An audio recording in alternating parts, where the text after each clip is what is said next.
Cristo Rey nuestro, venga tu reino. Queridos amigos, comentamos hoy el quinto domingo de Pascua en su ciclo B. Una vez más, la primera lectura de los Hechos de los Apóstoles en su capítulo 9. Saulo fue el gran perseguidor de la Iglesia, pero también el gran converso.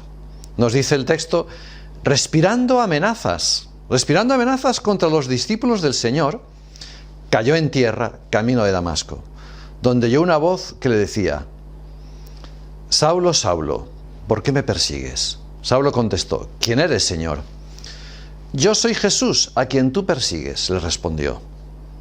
Como podemos ver, perseguir a los cristianos es perseguir a Cristo. Notemos cómo más tarde, una vez que Saulo, perseguidor de la Iglesia, fue convertido en el apóstol Pablo, fue a Jerusalén con ánimo de juntarse a los discípulos de Jesús. Mas estos no se fiaban aún de él. Fue presentado por Bernabé a los apóstoles. Y luego Saulo les refirió su conversión, dedicándose después con gran celo y valentía a predicar públicamente en nombre del Señor. Esto es lo que tenemos que hacer los cristianos, predicar públicamente en nombre del Señor, no en nombre propio. Pablo cambió radicalmente de nombre. Blasfemo y perseguidor de la Iglesia, a convertirse en apóstol. Saulo, llamado también Pablo, estaba ya lleno del Espíritu Santo. Consecuencia, una vez más, todos podemos imitar a Cristo e imitar a San Pablo en la conversión y luego en el apostolado.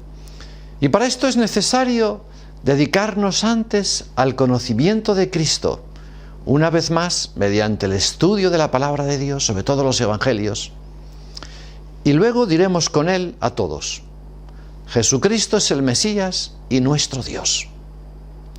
Pasemos a la segunda lectura de la primera carta de San Juan. San Juan Evangelista nos sigue hablando del amor fraternal. El mandamiento de la caridad es como el resumen de toda la predicación cristiana.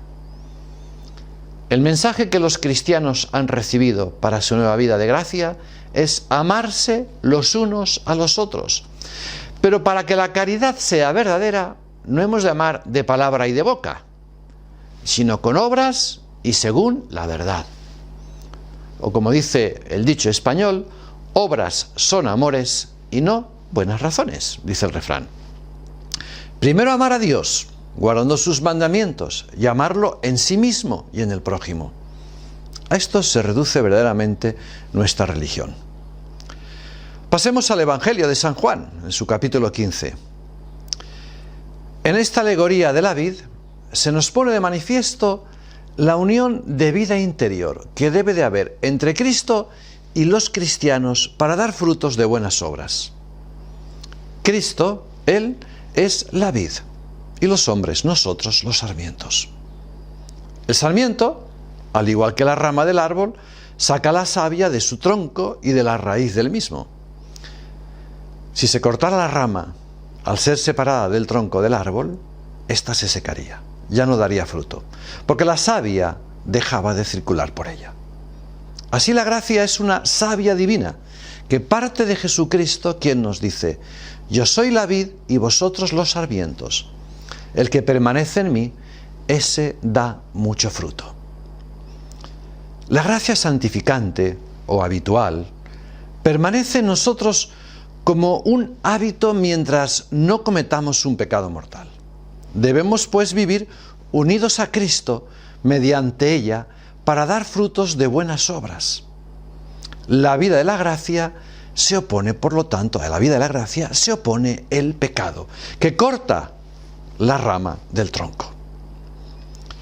Queridos amigos, que Dios os bendiga, que la Santísima Virgen nos acompañe y todos por el reino de Cristo a la gloria de Dios.